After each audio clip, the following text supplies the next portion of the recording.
Hello friends, I am Rinku and welcome to our channel tricky study for you. Friends, आज के class से हम लोग घटना चक्र को स्टार्ट कर रहे हैं और आज हम लोग पॉलिटी के घटना चक्र को देखेंगे। तो सबसे पहले हम लोग देखते हैं कि इसके अंतर्गत कौन कौन से चैप्टर हम लोग को पढ़ना है। तो इसमें हम लोगों को चैप्टर 1 से लेकर चैप्टर 42 तक पढ़ना है। तो इसमें आज हम लोग सबसे पहले पढ़ेंगे भारत का संवैधानिक विकास, यानी कि भारत के जो संविधान है उसका विकास किस किस रूपों में हुआ है उसके बारे में देखेंगे। तो चलिए स्टार्ट करते हैं आज की क्लास को। भारत के संवैधानिक विकास को मुख्य रूप से दो भागों में बांटा गया है। फर्स्ट है ब्रिटिश ईस्ट इंडिया कंपनी के अंतर्गत पारित अधिनियम और सेकेंड है ब्रिटिश ताज के अंतर्गत पारित अधिनियम। ब्रिटिश ईस्ट इंडिया कंपनी के अंतर्गत पारित जो अधिनियम है उसका जो कार्यकाल है वह है 1773 से लेकर 1853 और ब्रिटिश ताज के अंतर्गत जो पारित अधिनियम है उसके अंतर्गत जो कालक्रम है वह है 1858 से लेकर 1947।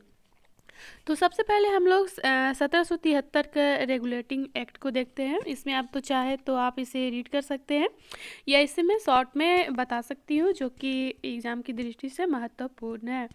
तो 1773 के रेगुलेटिंग एक्ट जब आता है तो इसके अंतर्गत क्या क्या कार्य होता है उसके बारे में देखते हैं। तो इसके अंतर्गत कंपनी पर संसदीय नियंत्रण की स्थापना करने का प्रथम प्रयास किया जाता है और गवर्नर की जगह गवर्नर जनरल का पद बना दिया जाता है।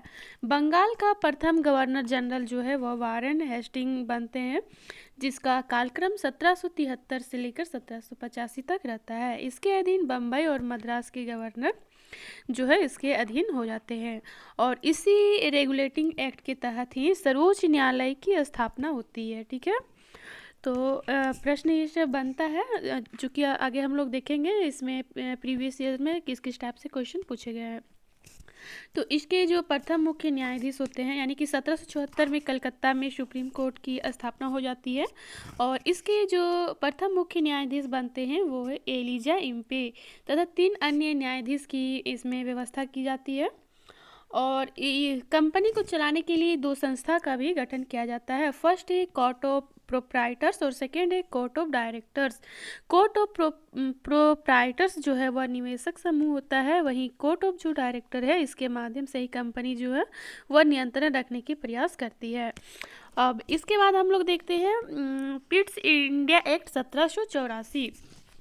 तो इसके अंतर्गत क्या क्या प्रावधान होता है, तो इसमें संसदीय नियंत्रण जो है उसे उसके जो टाइम ड्यूरेशन है उसको और बढ़ा दिया जाता है और इसमें नियंत्रण परिषद की स्थापना की जाती है एंड साथ ही गवर्नर जनरल के अधिकारों में इसमें वृद्धि कर दी जाती है। 4 सदस्य की जगह 3 सदस्य जो किए गए थे उसमें, और इसमें जो निर्णायक मत होता है वह 1773। अब हम लोग इसके बाद देखते हैं 1786 का कॉर्नवालिस अधिनियम कि इसके अंतर्गत क्या क्या होता है। तो यह जो अधिनियम है 1786 का संशोधन अधिनियम यह मुख्य रूप से कॉर्नवालिस के संबंध में लाया जाता है। ठीक है, किसके संबंध में, तो कॉर्नवालिस के संबंध में यह अधिनियम लाया जाता है। इसमें गवर्नर जनरल को मुख्य सेनापति घोषित किया जाता है और परिषद के निर्णय को रद्द करने का अधिकार भी इस अधिनियम के तहत दिया जाता है। नेक्स्ट हम लोग देखते हैं 1793 का चार्टर एक्ट।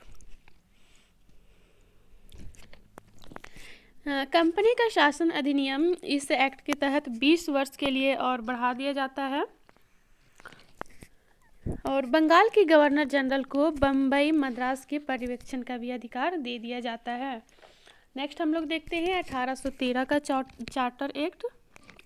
तो इस अधिनियम के तहत भी 20 वर्ष पूर्ण कार्यकाल को बढ़ा दिया जाता है और कंपनी को चाय का व्यापार व चीन के साथ व्यापार करने की रियायतें दी जाती है।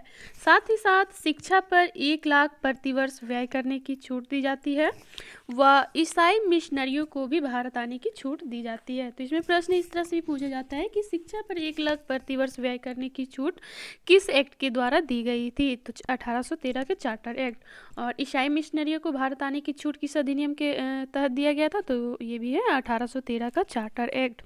नेक्स्ट हम लोग देखते हैं 1833 का चार्टर एक्ट। इसके तहत क्या क्या हुआ, तो इसके तहत भी फिर से 20 वर्ष के लिए कार्यकाल को बढ़ाया गया।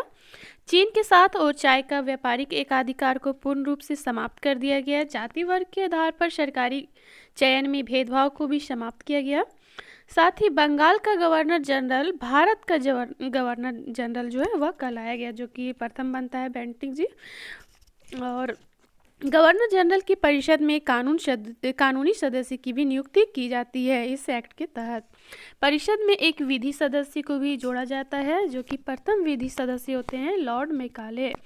नेक्स्ट है 1833 के एक्ट के तहत ही 1843 में एलनबरो द्वारा दास प्रथा के अंत किया जाता है। ठीक है, अब हम लोग देखते हैं 1853 का चार्टर एक्ट कि इस एक्ट के तहत क्या क्या होता है। तो इसके तहत कोर्ट ऑफ डायरेक्टर की संख्या जो 24 थी उससे घटाकर 18 कर दिया जाता है। और इसके तहत अधिकारी के लिए प्रतियोगिता परीक्षा की शुरुआत ही की जाती है।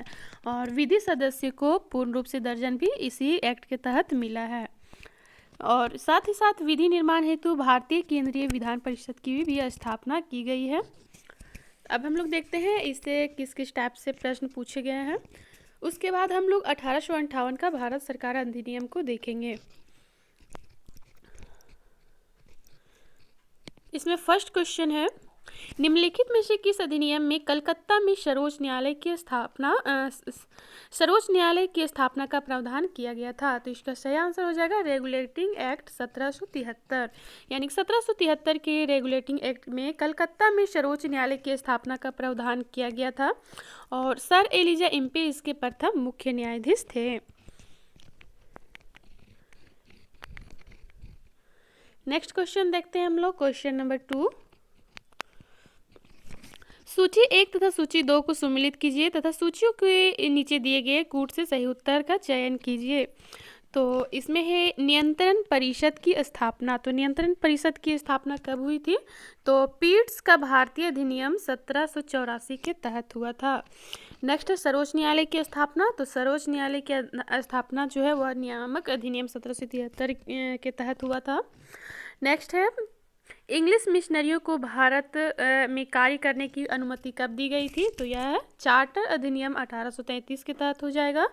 नेक्स्ट है गवर्नर जनरल की परिषद में कानूनी सदस्यों की नियुक्ति किस अधिनियम के तहत? तो इसका हो जाएगा चार्टर अधिनियम 1813। इसका डिटेल भी देख सकते हैं। नेक्स्ट क्वेश्चन है क्वेश्चन नंबर 3। निम्नलिखित में से किससे या किनसे भारत में अंग्रेजी शिक्षा की नींव पड़ी? तो इसका सही आंसर हो जाएगा ऑप्शन नंबर डी, यानी कि 1, 2 और 3। 1813 का charter act, general committee of public instruction 1823 and प्राच्यविद एवं आंग्लविद विवाद। इसका भी फुल डिटेल देख सकते हैं। नेक्स्ट क्वेश्चन है क्वेश्चन नंबर 4। किस अधिनियम के द्वारा ब्रिटिश संसद ने चाय और चीन के साथ व्यापार को छोड़कर ईस्ट इंडिया कंपनी के भारत के साथ व्यापारिक एकाधिकार को समाप्त कर दिया था? तो इसका सही आंसर हो जाएगा 1813 का चार्टर एक्ट। अगर आपने डिटेल अच्छा से सुना होगा तो इसका आंसर अच्छा से कर पाएंगे। नेक्स्ट क्वेश्चन है चार्टर एक्ट 1830 के संबंध में निम्नलिखित कथनों पर विचार कीजिए। तो इसका भी सही आंसर हो जाएगा ऑप्शन नंबर ए, 1 और 2, यानी कि इसने भारत में ईस्ट इंडिया कंपनी के व्यापार एकाधिपत्य को चाय का व्यापार तथा चीन के साथ व्यापार को छोड़कर समाप्त कर दिया। एंड इसने कंपनी द्वारा अधिकार में लिए गए भारतीय राज्य क्षेत्र पर ब्रिटिश राज यानी कि क्राउन की संप्रभुता को सुदृढ़ कर दिया। नेक्स्ट देखते हैं हम लोग क्वेश्चन नंबर 6। क्वेश्चन नंबर 6 है इस अधिनियम ने भारतवासियों को अपने देश के प्रशासन में कुछ हिस्सा लेना संभव बनाया। तो किस अधिनियम में? तो इसका सही आंसर हो जाएगा ऑप्शन नंबर ए, यानी कि चार्टर एक्ट 1833 ने। तो इसका भी फुल डिटेल देख सकते हैं। चार्टर एक्ट 1833 की धाराओं में सबसे महत्वपूर्ण संख्या 87 थी, जिसमें यह कहा गया था कि किसी भी भारतीय अथवा क्राउन की देशज प्रजा को अपनी धर्म, जन्म स्थान, वंशानुक्रम, वर्ण अथवा इनमें से किसी एक कारणवश कंपनी के अधीन पद अथवा सेवा के अयोग्य नहीं माना जा सकेगा। कालांतर में राजनीतिक आंदोलन में 1833 एक्ट की यह धारा प्रशासन में भागीदारी हेतु मुख्य आधार बनी। अब हम लोग इसके बाद देखेंगे ब्रिटिश ताज के अधिनियम। भारत शासन अधिनियम।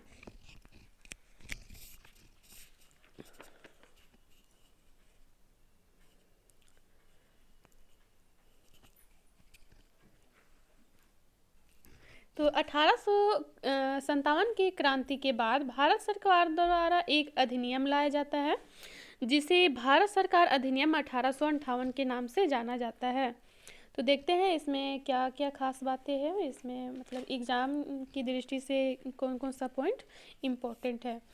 तो इसमें इस अधिनियम के तहत कंपनी का जो शासन है उसे समाप्त कर दिया जाता है और क्राउन को सीधा इसका सत्ता दे दिया जाता है, यानी कि क्राउन का शासन प्रारंभ होता है। भारत सचिव का जो पद है बोर्ड ऑफ डायरेक्टर एवं कंट्रोल की जगह ब्रिटेन में इसे बनाया जाता है और भारत सचिव का जो कार्य है वो भारत में संबंधित शासन व्यवस्था को इसके तहत देखा जाता है। ये ब्रिटिश मंत्रिमंडल के सदस्य होते थे, अर्थात ये ब्रिटिश पार्लियामेंट के मिनिस्टर होते थे। कौन? तो भारत सचिव।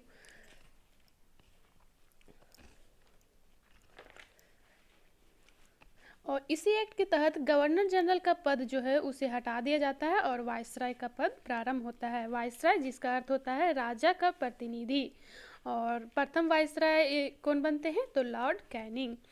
अब इसके बाद हम लोग देखते हैं 1861 का अधिनियम, यानी कि भारत सरकार अधिनियम 1861। इसमें कौन कौन से पॉइंट इंपॉर्टेंट है?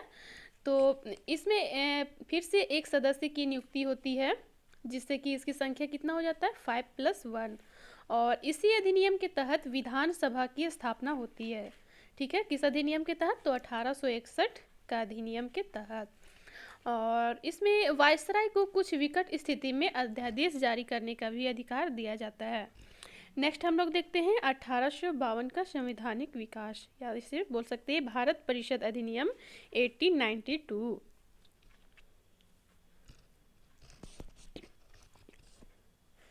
इसके तहत निर्वाचन पद्धति का प्रारंभ होता है। केंद्रीय विधान परिषद में भारतीय सदस्यों को वार्षिक बजट पर बहस एवं प्रश्न पूछने का अधिकार प्राप्त होता है। ठीक है, किससे? तो 1892 का संवैधानिक विकास। नेक्स्ट है 1909 का मार्ले मिंटो सुधार। ठीक है, भारत परिषद अधिनियम 1909, इसे मार्लो मिंटो सुधार के नाम से भी जाना जाता है, या तो 1909 का अधिनियम के भी नाम से इसे आप कह सकते हैं। तो इसमें क्या क्या बातें होती हैं? तो इसमें सार्वजनिक विषयों पर प्रश्न पूछने का अधिकार भारतीयों को प्राप्त होता है।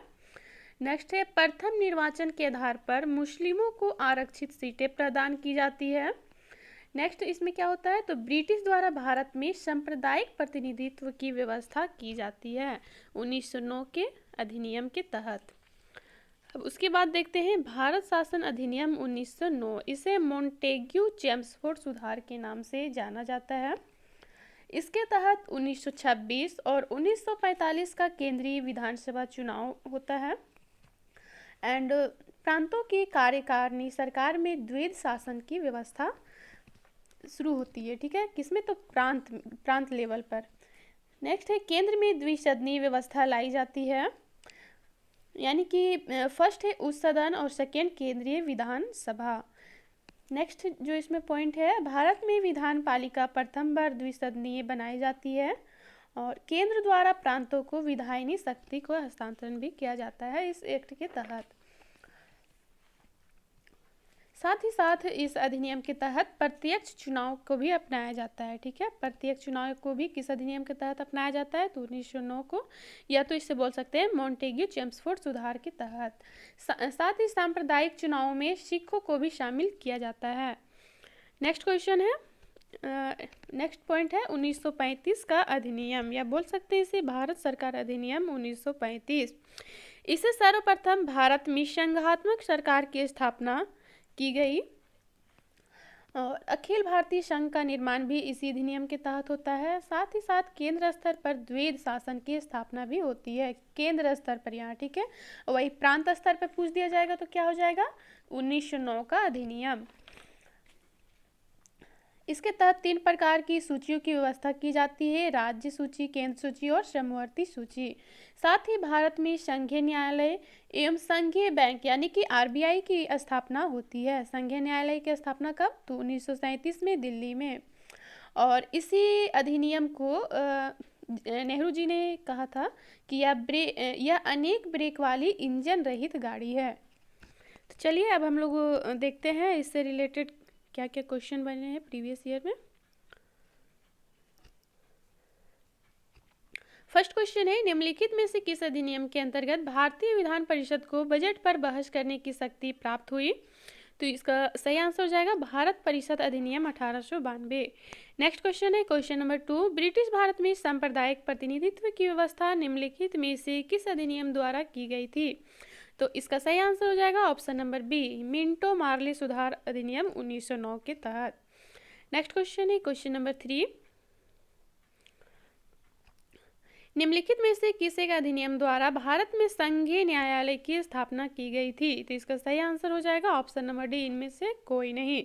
यानी कि भारत में संघीय न्यायालय की स्थापना 1 अक्टूबर 1937 को भारत सरकार अधिनियम 1935 के अंतर्गत की गई थी, जिसके प्रथम मुख्य न्यायाधीश सर मॉरिस ग्वेयर थे।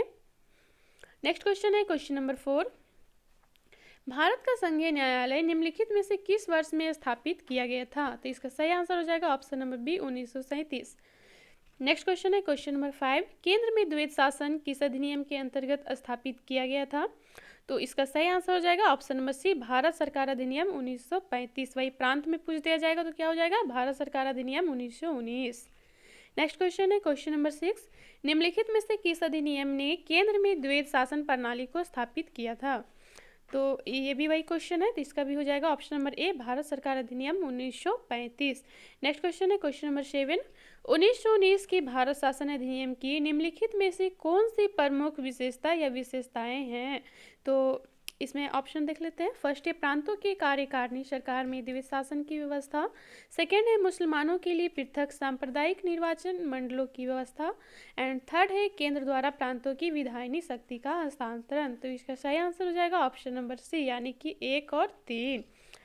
नेक्स्ट क्वेश्चन देखते हैं क्वेश्चन नंबर 8, भारतीय विधान पालिका द्वारा प्रथम द्विसदनीय बनाई गई। तो कब बनाई गई? तो 1919 के भारत सरकार अधिनियम द्वारा। और 1919 में क्या क्या कार्य होता है? तो प्रत्यक्ष चुनाव को अपनाया जाता है, सांप्रदायिक चुनावों में सिखों को भी शामिल कर लिया जाता है, और केंद्रों द्वारा प्रांतों को विधायनी शक्ति का हस्तांतरण किया जाता है। साथ ही केंद्र में द्विसदनीय व्यवस्था को अपनाया जाता है।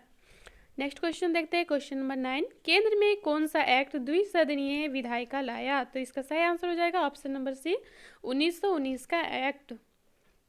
नेक्स्ट क्वेश्चन है क्वेश्चन नंबर 10, राष्ट्रपति के अध्यादेश निर्गत करने की शक्ति प्रेरित है। तो इसका सही आंसर हो जाएगा ऑप्शन नंबर बी, यानी कि भारत सरकार अधिनियम 1935।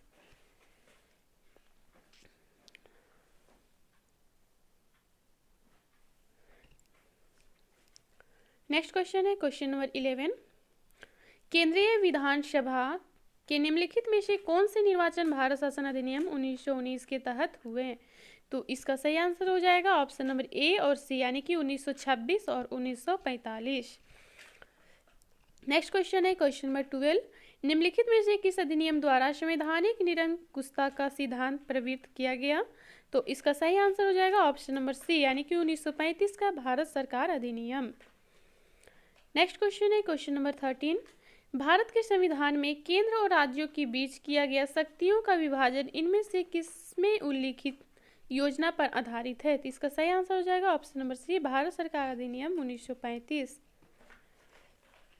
नेक्स्ट क्वेश्चन है क्वेश्चन नंबर 14, निम्न में से एक भारत सरकार अधिनियम 1935 की मुख्य विशेषताओं में से नहीं है।